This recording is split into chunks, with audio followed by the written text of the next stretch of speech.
from a relaxing vacation on Earth. Greetings, Captain. I do not think you realize the gravity of your situation.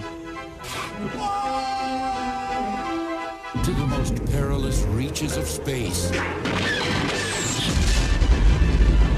Only one crew dare travel where no man has ever gone before. We'll need all the power you can muster, mister. On a desolate planet, a renegade Vulcan seeks ultimate knowledge. To find it, we'll need a starship. And he will stop at nothing to get it. I dreamt that a madman had taken over the Enterprise. You look like you've just seen a ghost. Perhaps I have, Captain. Our destination is the planet Shakari, Eden, at the center of the galaxy. The center of the galaxy can't be reached. If you ask me, and you haven't, I think this is a terrible idea. We're bound to bump into the Klingons. Remain on course. To Kirk, he's a fanatic to be fought. You know we'll never make it through the Great Barrier. I say the danger is an illusion. To the crew, he's a mystic to be followed. Cybok has simply put us in touch with feelings that we've always been afraid. I have to get back to the transporter. To Spock, he's the past he must confront. Shoot him! You know I'm right. Spock, my only concern is getting the ship back. And you're either with me or you're not. Put him in the brig with Captain Kirk. But I'm a prisoner on my own ship. What are you standing around for? Do you not know a jailbreak when you see one? Mr. Scott, you're amazing. There's nothing amazing about it. I know this ship like the back of my hand.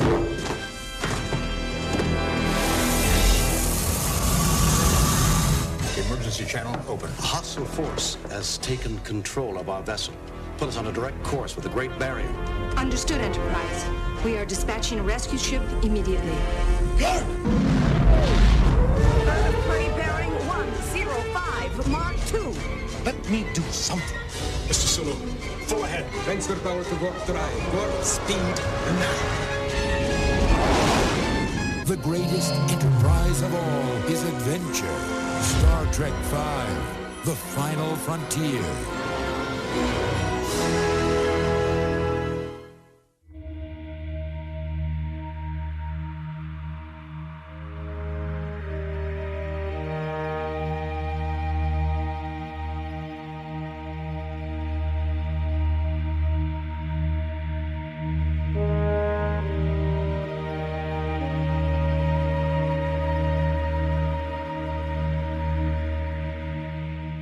The Rewatch Podcast presents the Star Trek film series Rewatch. Join us each week as we head into the final frontier aboard the Starship Enterprise. Send your thoughts to the rewatchpodcast@gmail.com. Join us at our Facebook page, facebook.com/rewatchpodcast, and follow us on Twitter @rewatchpod.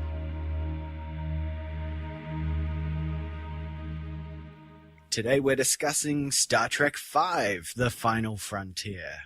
Starring William Shatner, Leonard Nimoy, DeForest Kelley, James Doohan, George Takei, Walter Koenig, Nichelle Nichols, David Warner, and Lawrence Luckinbill. Directed by William Shatner. Welcome back to the Star Trek film series Rewatch. I'm Cory, and I don't think you realize the gravity of your situation. And this is Nathan, and I'm preparing to toast a marshmallow. I hope everyone's enjoying our puns on the film that we're kind of opening every show with. They're quite fun to come up with, and let me just say right now that most of the credit has to go to Cory on these puns. So sorry, mate. Sorry, mate, but I had to throw you in it. You came up with last week's though. So. I actually did. You're right. You get some credit. Can you believe it, man? We're up to Star Trek V. We've only got this and one more film in the series before we wrap up the original crew and get on to Next Generation. Maybe sooner the better. I don't know. We'll wait until after this discussion to find out. Yeah, I'm looking forward to having a chat about this one. This is an odd film in the series. continuing on with the odd film theory, might I add. Yeah, so do you have any history with this film? You know what? Truthfully, not really. I really don't remember too much about this movie at all when it kind of came out. It just came and went, from what I understand. I know it was directed by William Shatner, and I know that it's like a godlike quest, and they certainly don't hold back on that imagery throughout the film, do they? No, not at all. Yeah, as for me, I did not remember this movie at all. I must have wiped it from my mind. I know I've seen it. I've seen every Star Trek movie. But this one, I wiped it from my mind, apparently, because... Well, I think a big reason why we wiped it from my mind is because at the time, we weren't paying attention. Indiana Jones and the Last Crusade was open when this movie came out. So I wasn't thinking about Star Trek when this film came out. I was thinking about Indiana Jones and the Last Crusade and Ghostbusters 2. Those are the two movies that these films are up against. Yeah, that's a tall order. It's a bit of a tall order. It's not really their fault, is it? I mean, at the end of the day, Star Trek had a pretty red-hot property with, motion picture. I mean, yes, you could argue the quality of that film, but it still did pretty good business. Wrath of Khan, Search for Spock, Voyage Home, well, obviously Voyage Home being the big box office draw, and then they get to the final frontier, and let's be honest, something had to give a little bit, didn't it? I think so. And not to mention that TNG was on TV at this point. Exactly. Again, we're going to get into that deeper in just a moment. Well, just so I think about it, this film came out in 1989. What season of The Next Generation would have they been up to when... It would have been, what, 2 maybe? Like at least onto the second season? Yeah, it's probably something. It debuted in 1987, so it would have been season 2, season 3. So Next Gen was well and truly in its kind of groove, wasn't it? Big time. I guess first I should probably give a synopsis. Oh, yes, of course. I almost forgot about the synopsis, to be honest with you. I was deep in discussion. I was thinking about the final frontier. Okay, so the crew of the newly commissioned USS Enterprise NCC-170A are enjoying shore leave after the starship is found to have many faults. At Yosemite National Park, Kirk is camping with Spock and McCoy when their leave is interrupted and they are ordered by Starfleet Command to rescue human, Klingon, and Romulan hostages on the planet Nimbus 3. Learning of the Enterprise's mission, the Klingon captain Kla decides to pursue Kirk for personal glory. On Nimbus 3, the Enterprise crew discovers that renegade Vulcan Sybok, Spock's half-brother, is behind the hostage crisis. Sybok reveals the hostage situation was a ruse to lure a starship to Nimbus 3. Sybok wants to use the ship to reach the mythical planet Shakari, the place where creation began. The planet lies behind a seemingly impenetrable barrier near the center of the galaxy. Sybok uses his unique ability to reveal and heal the innermost pain of a person through the mind meld to subvert the wills of the hostages and crew members. Only Spock and Kirk prove resistant to Sybok. Spock is unmoved by the experience, and Kirk refuses the Vulcan's offer, telling him that his pain is what makes him human. Sybok reluctantly declares a truce with Kirk, realizing he needs his leadership experience to navigate the Enterprise to Shakari. The Enterprise successfully breaches the barrier, pursued by Kla's vessel, and discovers a lone blue planet.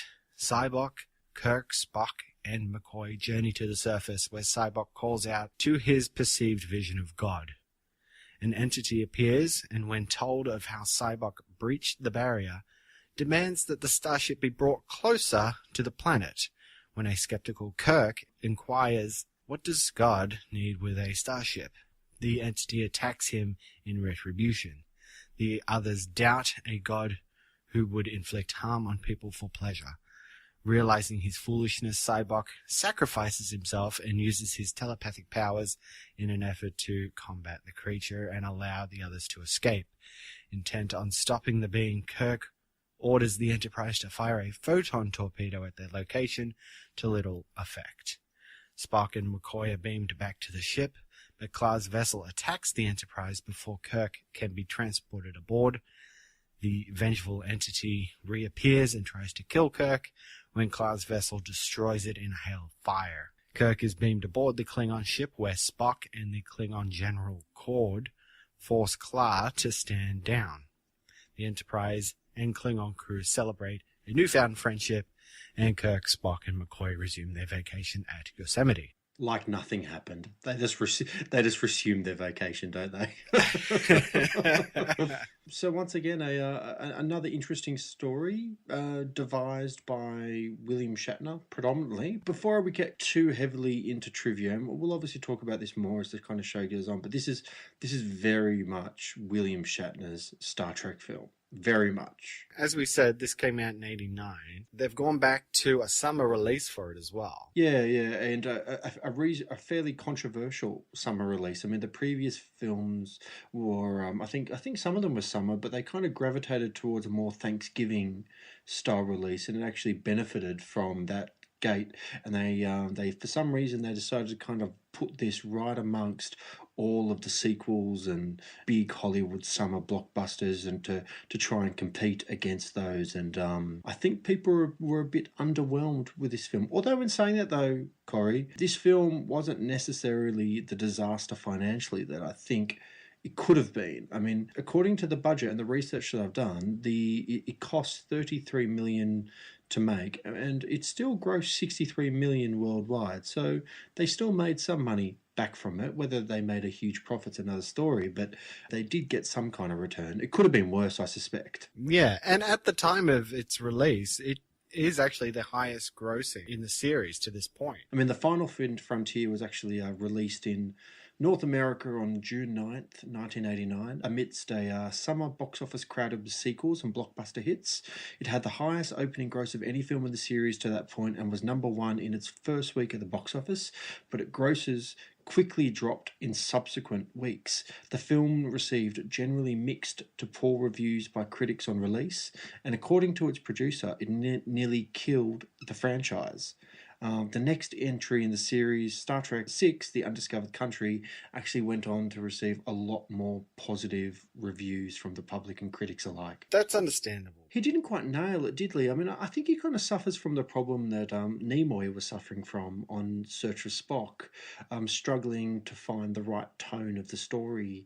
And let's be honest, maybe the script that he kind of was working with just simply wasn't as crash shot as it possibly could have been. So I would like to think that if Shatner was allowed another Star Trek follow-up, it may have been a more successful route. We probably would have learnt a few things from it. I also kind of think too that perhaps his personality, his grating personality, wasn't very good for the film's production. Like, I know for a fact that he had quite a few kind of disagreements over the years with certain cast members and wasn't perceived all that highly in their eyes. Like, I always kind of felt like, I think Sulu and Shatner always had a bit of a feud behind closed doors a little bit.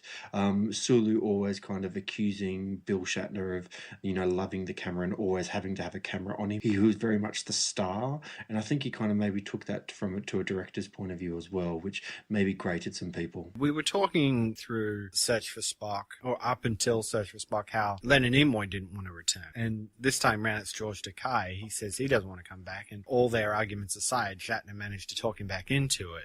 And he actually came around and said it was actually quite a pleasant experience working with him as a director. Yeah, so that's kind of nice to see. But let it be known, too, that the only reason Will Shatner directed this movie is because he was imposing a clause in his contract that said he had to direct the film. I kind of find it interesting that you've got this large kind of group of characters. I mean, it's kind of in their interest to kind of stay together. And through contract negotiations, they all have these weird clauses in their contracts. Like, if you let me come back and do Star Trek IV, The Voyage Home, that means I have to direct Star Trek V no matter what it is. So it's not really for the benefit of the series. They could have got like a great director and made a really great film at this stage, but they felt the need to let Bill Shatner do it, if you know what I mean. It's like such an ensemble cast, so many contracts to negotiate. It's difficult for the studio to get around that kind of stuff if they want to have the entire crew there, which everybody wants. They want to see the whole crew. Do you think a Shatner-less, a Kirk-less Star Trek could have survived, do you think? Yeah, it's like we're saying at this point, TNG was on TV, and of course the next film we're going to talk about is the last one to feature the whole crew together in this way. So, yeah, absolutely. But I guess the whole crew minus Kirk, probably not. Yeah, probably not. It would have been a bit strange, wouldn't it, if that actually happened? You know who didn't have a clause in their contract? Gene Roddenberry. He did not even know this movie was being made until it was well into production. And apparently he was not happy that they went ahead and just started making more Star Trek without him knowing about it. And I actually read that he actually made it very clear to everyone involved that he hated the story because they tried it. Apparently the original script for the motion picture was like this god-like adventure. I think it was called a God Thing or something like that, the original script. And it was shouted down by all the executives and the powers that be that kind of know about these things to actually dissuade them from going down that path. But for whatever reason, Will Shatner just totally kind of ignored what they all said and just kind of went with what he thought was right. And you know what? Like, I think I'm being a bit harsh here. Like, I don't hate this film at all. I think there's some good moments in it. Absolutely. But it's just maybe not as well executed as some of the other ones. Well, if you know the original story, it's actually kind of a good thing that William Shatner had a bit of a busy schedule at this point in his career because, yeah, he's got writing credit, but the original story was that it was God. Cybok was going after God, and when they get there, they find it's actually Satan, not God, which was a bit silly. But then Shatner had to go off and do something else. He was working on it, and while he was gone, they went ahead and like rewrote and changed it up a bit. Instead of being not God, it was an alien. You know, that was the big change they made. So probably for the better. And they cut all this stuff out of it too. So like, I don't know if it's necessarily Bill Shatner's fault that this film kind of totally went awry. Like, I know for a fact that Paramount felt a lot of pressure to follow up the success of Star Trek 4 and get something out quick.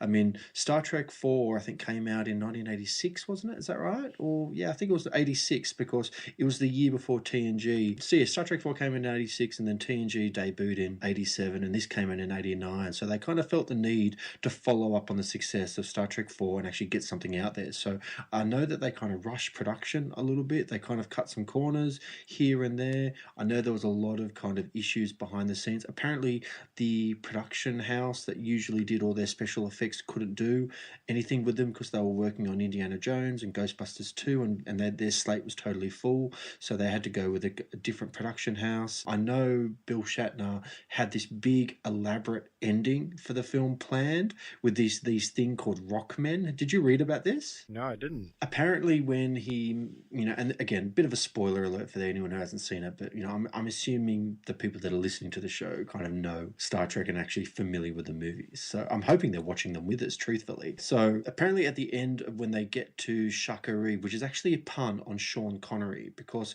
they didn't want, what's his name? Who's the actor that plays Cybok? Lawrence Luckenbill.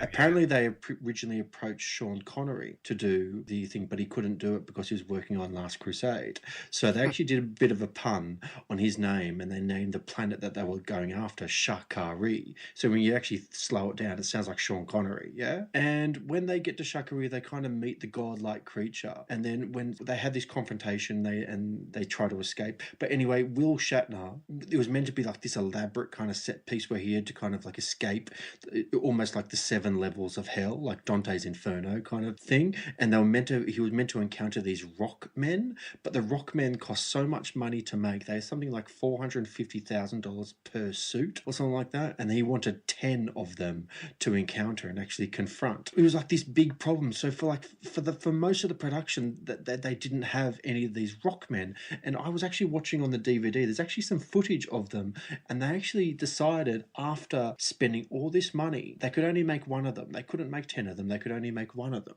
So when they spent all this money on it and they did some screen tests, they collectively decided that it looked ridiculous and they had to... And they had to change the ending really, really quickly. And truthfully, Corey, that is just not. When I hear stories like that about like really well-known movies changing things up at the 11th hour, it's never a good sign. Ever. I do find it quite interesting that they actually... I mean, the ending's fine. It is what it is. You know, it just happens and you just accept it. But it would have been a very different film if these rock men showed up. Absolutely. But, you know, this movie is the only Star Trek movie to ever win, or let alone be nominated, for a Golden Raspberry Award for Worst Picture. I think maybe rightly so. Yeah, it's kind of one of those things. Also, what other trivia do you have? This film marks the largest living thing Spock ever neck pinched in this film, which is a horse, which is actually very funny. Do you remember it when it happened? I was trying to think, and I was like, I don't remember him doing a Vulcan nerve pinch. Doesn't he do it? Horse. Doesn't he do it on the planet, the Nimbus 3 planet, when they're invading they're attacking like the outpost and they're trying to get in to go and see Cyborg. Okay. There's a lot going on there. That's why I missed it. And there's a horse, and Spock goes up to it and kind of neck pinches it. It just falls over. It's hilarious. It's very, very funny. Well, the last thing that we got here too is that Walter Koenig, who of course plays Chekhov, said that he actually only worked 8 days on this film. Which is weird. Shows you how much they care about Chekhov's character. Oh, man, it's such a shame, too, because some of the best scenes, especially in Star Trek 4, involve Chekhov as well. I quite like him as a character. He's a character that's really grown on me as the series has kind of continued. I always argue that the best parts of Star Trek when they give the original series crew stuff to actually do, and some of the best moments in Star Trek 4 involve Chekhov, especially with his nuclear vessels lines and all that kind of stuff. It's hilarious, and they really missed that in this movie. I think there's not as much of that, and it's a shame because I'm not saying they should go down the Star Trek 4 route and be a copycat film. They absolutely shouldn't. It would have been nice for them to do something slightly similar, if you know what I mean. Anyway, that's it for our trivia. Should we get into the main discussion? The movie opens, and I think this is probably the best part of the movie, or at least the best shot part of the movie, because it kind of grabs you, this opening scene, in my opinion. Yeah. Where you've got this, like, I don't know, some sort of desert farmer guy who's digging holes out in the desert. You know, this guy shows up. We don't know who he is at this point. And he sort of leads him through this, like, spiritual moment of releasing pain from his life. And it sets him up as, like, some sort of, you know, not quite Jesus figure, but kind of in a way, you know, a mysterious man comes out and helps you with your life problems. And in turn, the people are going to follow you. And the movie keeps its cards close to its chest as well, because as this guy comes in, you don't really see much of him. He's wearing like a hood. You have no idea who he is, and he's looking really kind of menacing, because you're right, he's kind of riding in on the horizon, and he's a long way away, and the farmer's looking through. I don't know if he's got binoculars, I can't remember, but he's kind of, you can tell he's a bit tense, yeah? He doesn't really know who this guy is. Yeah, so it is quite a grabbing scene. He takes off the hood, reveals the ears and the eyebrows, and the farmer recognizes that he's a Vulcan. Yeah, but he's not like any Vulcan that we've ever met, is he? He's totally different. He is not a logical Vulcan. He's a guy. This is a guy that's almost abandoned the concept of logic, and he's embraced emotion and feelings and various other kind of concept. He's not what we've known to expect from that race. Yeah, and he breaks into this hysterical laughter, which is a bit strange, but I guess kind of fitting with the character who is embracing emotion. They're trying to set that up. So we kind of meet this kind of character that we don't know too much about. And then what else happens? Do we meet David Warner and all that kind of at the start there too? No, because from there, we've had that initial bit of setup. We cut to Yosemite. Oh, that's right. And Kirk is climbing a mountain. He's doing a Tom Cruise Mission Impossible thing, isn't he? Oh, well, I shouldn't say that William Shatner is climbing a mountain. We see the back of somebody's head who is climbing a mountain. Yeah. And then we see William Shatner in close-up. Yeah, and he's doing his best to impersonate a mountain. And to be fair, the effects actually, I think they make it look reasonably realistic that he's up there. I mean, I know nothing about mountain climbing, but I kind of bought it. I actually didn't mind the sequence, to be honest with you. Really? Well, what about when Spock shows up in rocket nuts. Oh yeah, it's hilarious, and there's Bones down on the ground too, kind of looking through binoculars, getting really upset at Spock's, at Kirk, sort of saying, "You told me this would be relaxing. You told me I'd enjoy it. You know what I mean? But instead, you're up there risking your life. You know." And you get to see his blood pressure rising. You know. Eventually, Kirk actually falls off the mountain. Oh yeah. So Spock goes rocketing down after him and catches him just before he hits the ground. Just in the nick of time. Yeah, and then Shatner's like throwing out one-liners to McCoy. I thought we might drop in for dinner or something, and I was like, oh god, face palm. I know, and you know what? The sequence goes on for a while, doesn't it? Too, like it's not like a 5-minute thing. If I remember rightly, before we actually get back to the real meat of the story, it's about 25-30 minutes into the movie, and it takes a while to kind of get there. They spend a lot of time getting to know each other, and they had that campfire sequence, don't they? Directly after they throwing out all the one-liners, and they're kind of talking about, you know, the new Enterprise, which I kind of get the impression because don't forget, at the end of, let me just go back a bit, at the end of Search for Spock, they blew up the Enterprise, didn't they? And then there was no Enterprise in Voyage Home until right at the end when they built a new Enterprise. So this is the start of that adventure. So I'm assuming they've gone out for a test ride on the new Enterprise, and it's full of problems, isn't it? So they have they have to go to space dock to actually fix all the problems. That's when they go to shore leave, and that's when we kind of find Shatner mountain climbing and falling off, and you know, Spock with his, you know, boots and all that kind of stuff. So what happens is, and isn't Sulu and Chekhov, aren't they walking around the jungle as well? Well, I actually found that kind of weird because it doesn't seem like Chekhov and Sulu were camping with Kirk, Spock, and McCoy. No. It's almost like the two of them were off on their own somewhere else. Whether that was also in Yosemite or not, I don't know. But they're lost. Yeah, they're lost, but they don't want to admit they're lost, do they? Don't they? Isn't there like a wisecrack about that? Like, oh, you know, we can't let them know we're lost. You know what I mean? We'll never live this down, kind of thing. Like, because Sulu is the navigator, isn't he? He's the guy that drives everything. He knows exactly where to go. Yeah, and Uhura gets on the communicator with them. Yeah. So they're like, oh, it's a blizzard down here, and Chekhov starts blowing into the communicator. Yeah, that's exactly right. And Uhura's just like, you're not fooling anyone. Scan say clear skies. That's right. Oh my god. So what happens is that the Enterprise is in space dock. Kirk and Bones are all kind of camping, with Uhura and Chekhov getting lost. Uhura receives a communication from Starfleet, and she receives the communication, and the communication sort of says that, you know, there's a situation on Nimbus 3 involving some hostages. You're the closest starship to that situation. Actually, it's not the closest starship this time. It's just that Kirk was the most experienced person for the job. That's right. Because Kirk... So any reason to get them out there. Oh yeah, totally. Because Kirk hasn't screwed anything up in the past at all, has he? Not even slightly. But that's okay. So yeah, so that's what happens. So you have this kind of situation of Uhura trying to locate all the five, I should say, and she ends up taking a shuttlecraft down, doesn't she? You know, by accident, quote unquote. Kirk had left his communicator at home. You know, before the shuttle shows up, they have this nice scene where Spock is, he's researched what you do on a camping trip.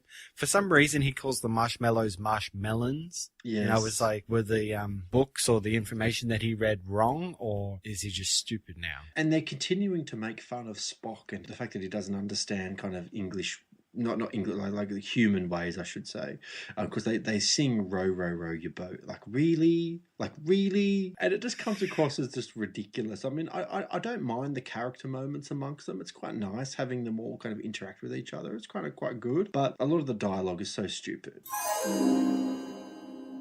It's great. I haven't sung around a campfire since I was a boy in Iowa. What are we going to sing? What, Bones? What are we going to sing? How about Camptown Races? Pack up your troubles. Are we leaving, Captain? It's a song title, Spock. Moon over Rigel 7. Row, row, row your boat. Row, row, row your boat. I love row. Do you know row, row, row, row, row your boat? That song did not come up in my research, Captain. The lyrics are very simple. It's row, row, row your boat gently down the stream. Merrily, merrily, merrily, merrily, life is but a dream. The doctor and I will start it off, and then when we give you a signal, you jump in. Doctor, if you please. Don't say I didn't warn you. Row, row, row your boat gently down the stream. Merrily, merrily, merrily, merrily, Gently down the stream. Merrily, merrily, merrily, merrily. Come on, Spock. Why didn't you jump in? I was trying to comprehend the meaning of the words. It's a song, you green-blooded Vulcan. You sing it. The words aren't important. What's important is that you have a good time singing it. Oh, I am sorry, Doctor. We'll be having a good time. God, I liked him better before he died. All right.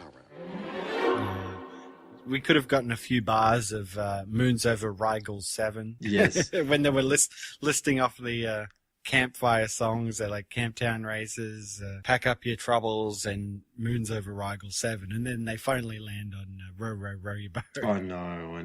It's crazy. Anyway, so they sing Row, Row, Row Your Boat. The next morning, a big spotlight appears from the sky, and it's Uhura kind of zeroing in on their position. And she apologizes. She goes, transporters are down, things are malfunctioning, we can't come and pick you up.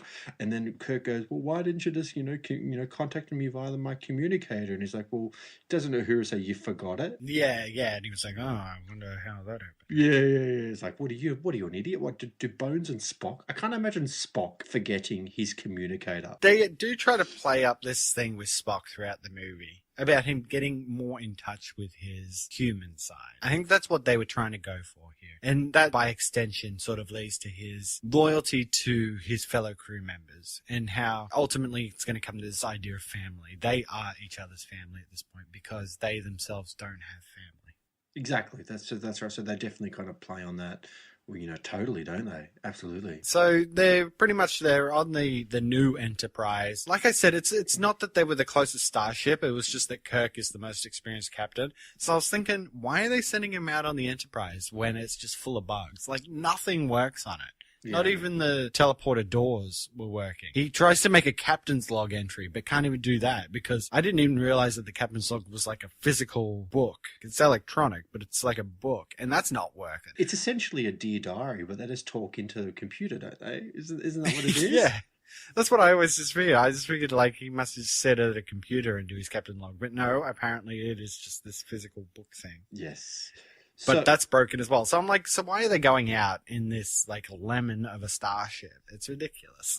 No, you're right. So we end up that they pursue Nimbus 3 on the Enterprise in this broken down ship, and then we cross back to Nimbus 3 and we kind of start meeting some of the hostages that they kind of take. And this is a real missed opportunity to me because they had this actor named David Warner in this film, and he's a wonderful actor. He's been in so many like really, really cool things. He was the bad guy in Time Bandits. Yeah, I remember him from Tron. Oh, totally. Yeah, Tron. Absolutely. Yeah. That's the movie I was trying to think of. But he's been in so many movies. He's in The Omen. So yeah, no, I was a bit kind of bummed out that he kind of wasn't used more in this film. But it is what it is. But you kind of, again, we kind of go into like this, like a bar kind of thing. Isn't there's like this cat woman, like a stripper kind of dancing like on the thing, and she's like clearly meant to be some kind of feline cat. And my first thought was, and I don't know why I always think whenever I see a bar sequence in the future that's kind of dressed up like that, I just can't help but think of the Mos Eisley Cantina in Star Wars. That's exactly what I was thinking. Yeah. But I guess the main point here is that Nimbus 3 is a planet in the neutral zone. And the neutral zone is kind of like what all these races have had a treaty in, where there's no war or anything.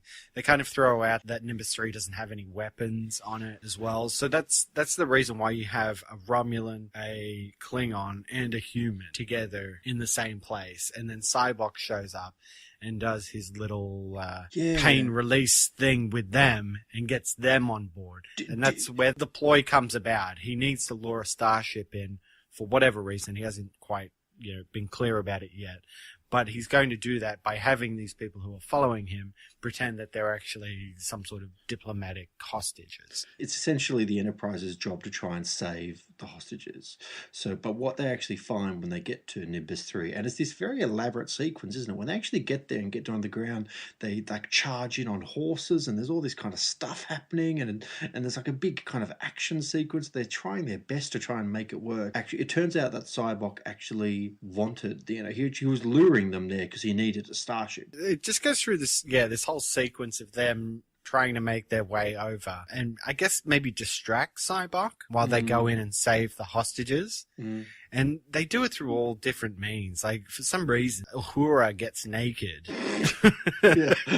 and dances to distract people. I'm like, all right, I get it. Like, it's not like she's a bad-looking woman or anything, but it's ridiculous. Geez, man, as the movies are going on, they've sort of started to grey out her hair. I don't know if that's natural or something I'm doing for the movie, but she's getting old. I know, yeah. So it's just like saying she's still got it, but she's no like pin-up girl. I don't think anyone's... No offense to Nichelle Nichols.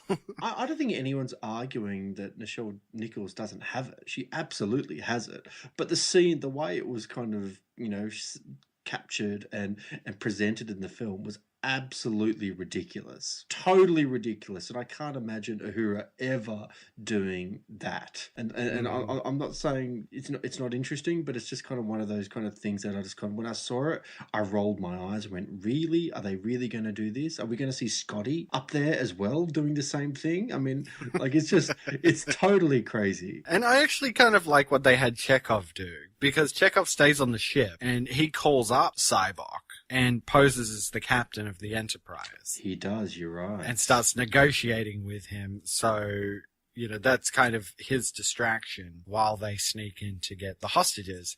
And they have to fight, like, all the people in the bar, including the Catwoman, who they throw into a pool, which I just thought was weird. Like, she leaps out like a cat, gives out this big squeal like a cat, and Kirk has to, like, throw her in a pool of water where she immediately drowns. And, of course, this is where it comes out that the hostages are not hostages. They're disciples, they've fallen right into Sybok's trap.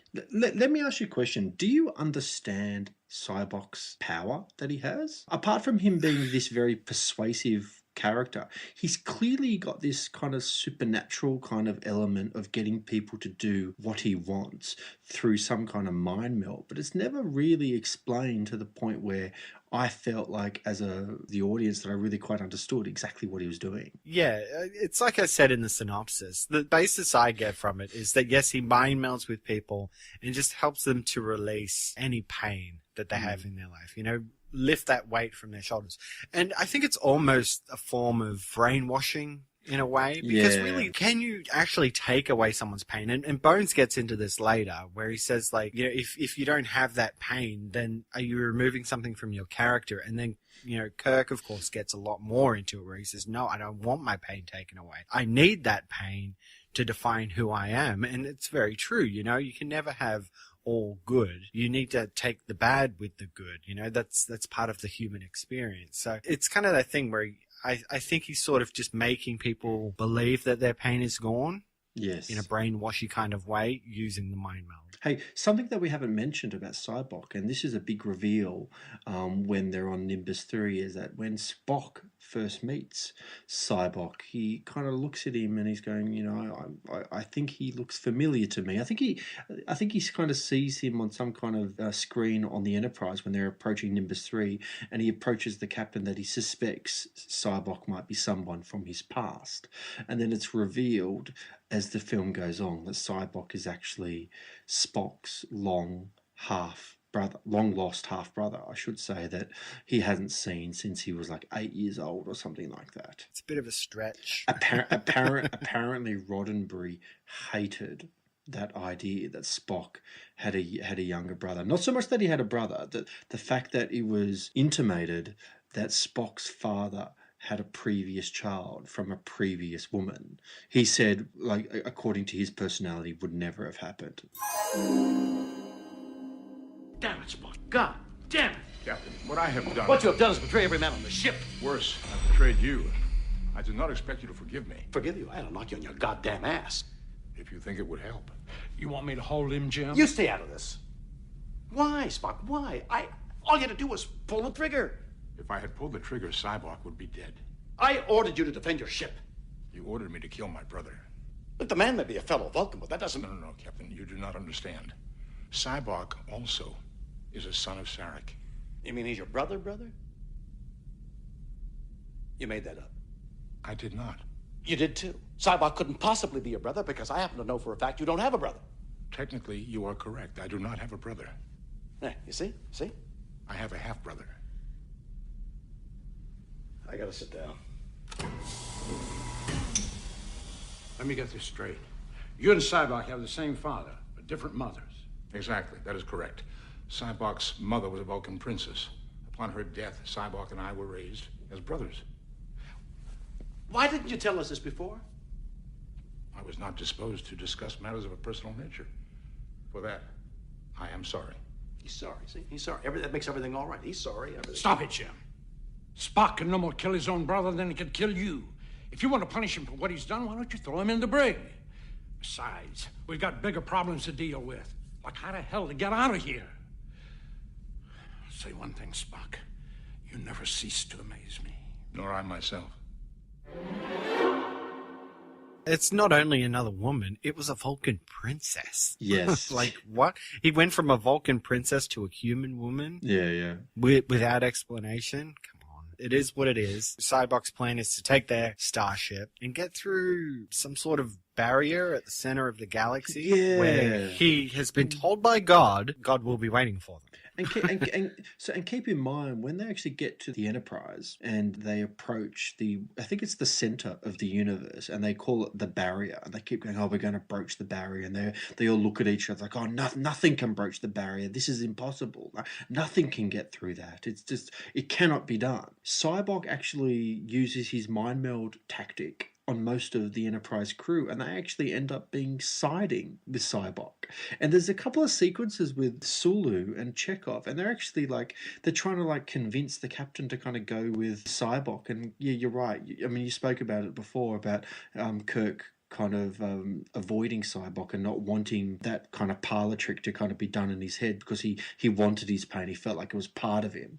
But I kind of felt like Sulu and Chekhov and Uhura, that they were convinced pretty easily, man. There wasn't much convincing there, was there? No, and I think McCoy would have been convinced too, had Kirk and Spock not been there with him, because he sort of comes around to it. He gets this vision of his father. Yeah, that's right. And his father's death. I guess he kind of felt that maybe he didn't live up to his father's expectations or something. That was his pain being lifted. And he kind of goes with it. But, of course, Kirk and Spock don't want it. They refuse Cybok's invitation to have their pain taken away. To which McCoy kind of says, well, these are my friends. If they don't want it, then I don't want it either. Yeah. Well, and he comes back around, so they can kind of stick together. That's the heart of the film, isn't it? It's always been the heart of, the Star Trek, the original series, is Bones, McCoy, and Spock, and them kind of feuding and arguing and kind of getting along, and their friendship and how it kind of evolved. So it would have been a bit strange for Bones to suddenly kind of go with Cybok and kind of ditch his mates at the 11th hour, which I don't think would have happened. We're going ahead. Apparently, this impenetrable barrier isn't as impenetrable as they think, because they just fly straight through it. And at the same time, there's this Klingon, Kla, who, for no other reason than he just wants to pick a fight, is chasing after them as well. Haven't we done this story before? Wasn't there the whole Christopher Lloyd in Search for Spock? Wasn't he just going for glory as well? Oh, no, he was after Genesis. That's right. Yeah, he at least wanted Genesis. Kla is just Kirk. Oh, well, yeah, let's go and pick a fight for no reason other than it's Kirk and he's a Klingon. Oh, totally, yeah. So he's got to fight Kirk. That's exactly right. Just because, yeah, you're right. He just wanted to pick a fight. It's all for the glory, isn't it? They really play on that a lot in these movies, the concept of Klingons and their glory. I mean, in the TV shows, I think they do a much better job of kind of explaining the mythology surrounding the Klingons than I thought the original series or the movies ever really did. In the movies, they kind of come across as kind of, I mean, don't get me, actually, I always liked them as actors and characters, but they always come across as like one-note kind of villains. Like it's the pursuit of Kirk, and that's it, you know. They get to this planet beyond the barrier, and it's kind of gotten to the point where Kirk is intrigued. You know, there's that moment where it pans down to a plaque that's on like a ship's wheel. That's on the, I guess it's some sort of observation deck, and it says, you know, to boldly go where no one's gone before. So Kirk's interest is aroused by this. You know, he's like, well, man, there is a planet at the center of the galaxy, so he has to go down. So he sort of makes friends with Sybok, you know. Regardless of everything he's done in commandeering the Enterprise and everything, Kirk really wants to go and investigate the planet because no one's been there before. So, you know, that's what Kirk does. Yeah, that's right. To boldly go and to kind of, you know, investigate and all that kind of stuff. Yeah, so Sybok, instead of taking his loyal followers, takes Kirk, Spock, and McCoy with him. Yeah, I know. And they go and find God, but God is not God. Well, do they ever really say that he's not God, or did they just kind of assume he's not, all because of they had this sequence where, I mean, they all show up and then Sybok actually calls out to a perceived vision of God, and then this really weird effect on the, like this really weird special effect of there's lots of light on the screen and like this really big bearded guy shows up, and he kind of say to Kirk and McCoy and Spock, you know, I've got many faces, does this one suit you best, kind of thing? Excuse me. It will carry my power to every corner of creation. Excuse me, I'd just like to ask a question. What does God need with a starship?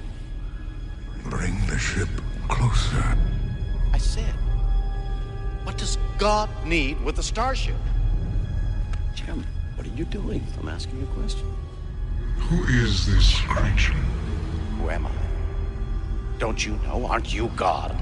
He has his doubts. You doubt me? I seek proof. Jim, you don't ask the Almighty for his ID. Then here is the proof you see.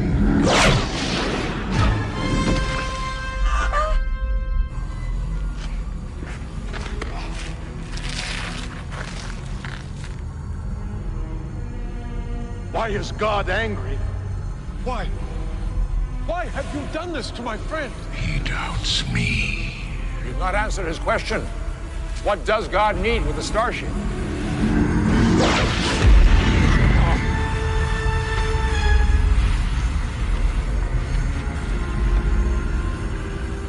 Do you doubt me?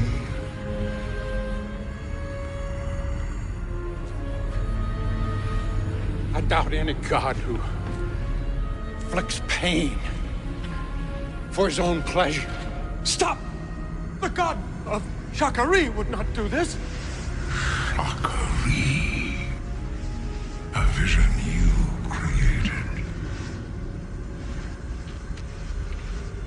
An eternity I've been imprisoned in this place. The ship. I must have the ship.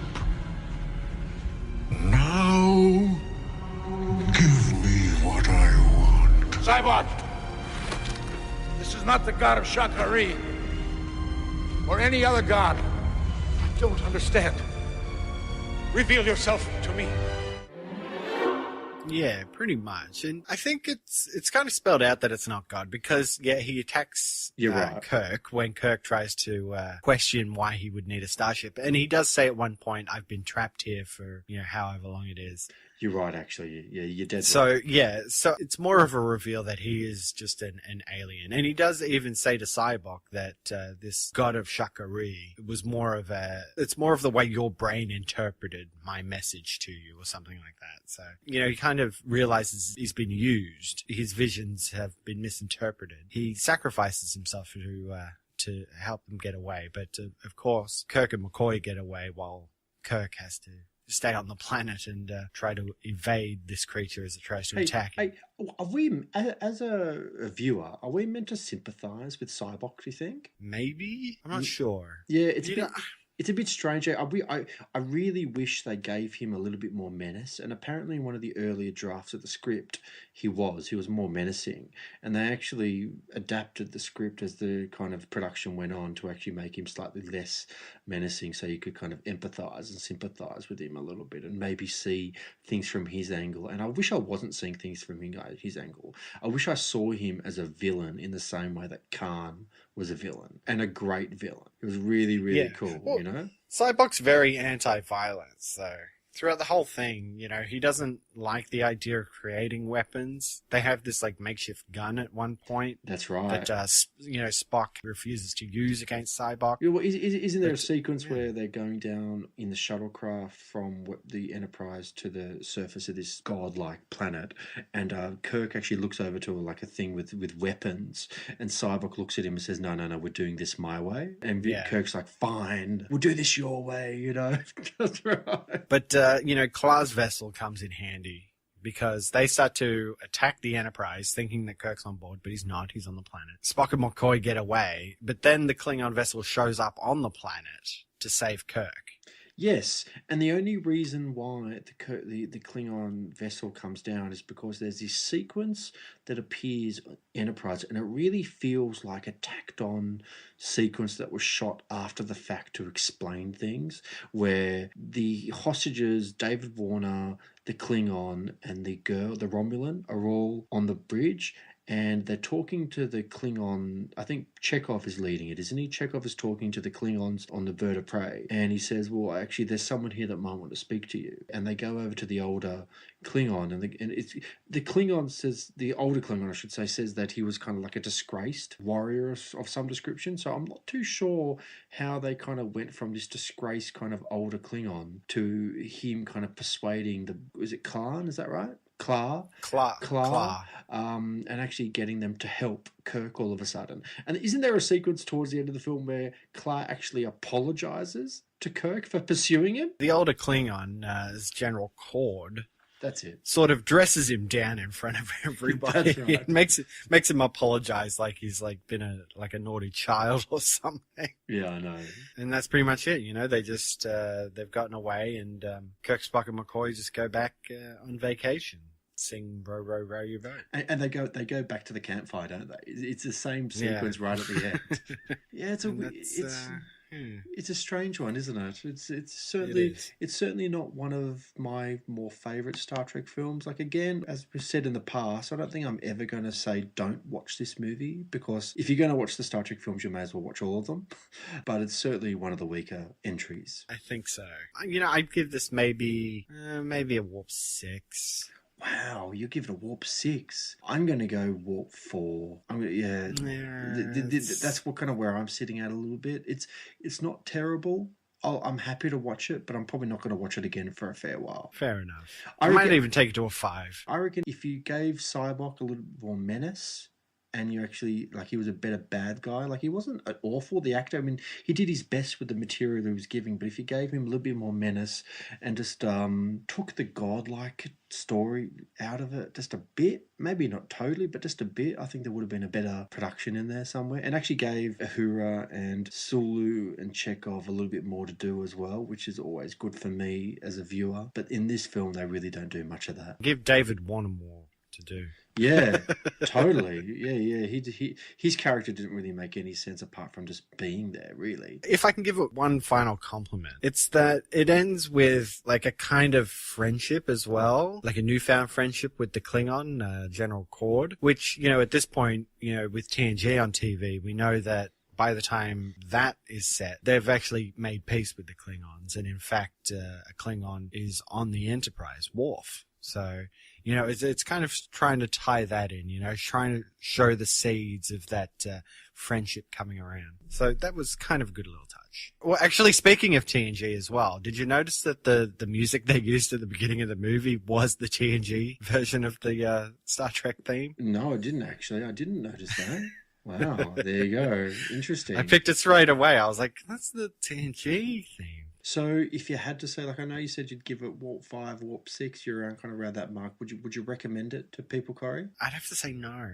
No, it's not an excellent Star Trek movie. Yeah, I didn't like the The idea of finding God and, Cybok and all this stuff, just wasn't a fan. It's a shame, though, because Star Trek 4 was so strong. I thought it was anyway. And it felt like a real genuine adventure amongst the crew that felt like it had a little bit of weight to it. And I know that from their perspective, by having the God element throughout the film, they probably suspected there would be a lot of weight, but it didn't really kind of work out that way, did it? It just kind of came across as like a bit of a silly adventure that was just a bit ridiculous. And there were some really silly moments throughout the whole thing. So we're sad to kind of, speak about it negatively, but it is what it is. It's not a great film, I don't think. Oh, well, moving on. Yep. We do have the tiniest little bit of feedback for our civilians log. This came in on our Facebook page from Dewey Lindley. This was in regards to our last episode, The Voyage Home. And Dewey said, great episode. I didn't start watching Star Trek until TNG, and I couldn't even get into the original series, but this is one that I did watch and thoroughly enjoyed. Can't wait till you guys make it to the TNG movies. Keep up the great work. So thank you for that. We're not far away from the TNG movies, so yeah, stay tuned. Yeah, and we're glad that you're out there listening, and thank you for reaching out, even if it was just a small little comment on the Facebook page. We very much appreciate it. Yeah, no, it was great. Yeah, definitely keep listening, and we're really glad you're out there and enjoying what we're doing. It's good fun. Okay, so moving on to Who Said This, great little game we're just playing on our social media for the fun of it. So we have a new quote, and this one, of course, comes from Star Trek V, The Final Frontier. So if you think you know who said this, then reach out. Let us know. This week's quote is... Can I do the count in, and then you do it? Can I go 3, 2, 1, scene? I advise you to release the hostages at once or suffer the consequences. Nice. That was terrible. Who said that? Was a terrible impersonation. Use the hashtag rewatch quote on Twitter, and we'll tweet that out a couple of times in the coming days. So next week, of course, we will be discussing Star Trek VI, The Undiscovered Country, and Last of the Original Crew. Well, yes, it is the last of the original crew. Generations is a bit of a mishmash. Well, yeah, we'll get to that. We'll get to that, but keep in mind too, and I know we've kind of talked about this before, the whole odd number theory, even number thing. We're up to Star Trek VI, The Undiscovered Country, and the director of Wrath of Khan is coming back, Nicholas Meyer. So stay tuned, because it's actually, I'm looking forward to next week's episode because it's a good one. So that's it for this episode of the Rewatch Podcast. Keep up with listener interaction by joining our Facebook page at facebook.com/Rewatch Podcast. Follow the show on Twitter at Rewatch Pod, and visit our webpage, rewatchpodcast.podomatic.com. And remember, you can always write an email or record a voice message and send it to the rewatchpodcast@gmail.com. Also, if you've enjoyed the show, please consider giving us a rate and review on iTunes. It helps build up the listenership and the listener interaction. Great discussion. Thank you again for joining me, Nathan. Yeah, we did well to kind of talk about that, didn't we? It was good. Yeah, got through it. We did, but I'm looking forward to next week. Yeah, until next time, I'll say, life is but a dream. Live long and prosper. The Rewatch Podcast is not associated with the copyright holders of these films, and no copyright infringement is intended. The use of any and all copyrighted material is only for parody, news analysis, critique, or educational purposes as provided in Title 17, aka Fair Use. Music provided by Kevin MacLeod at incompetech.com. Copyright 2015, The Rewatch Podcast.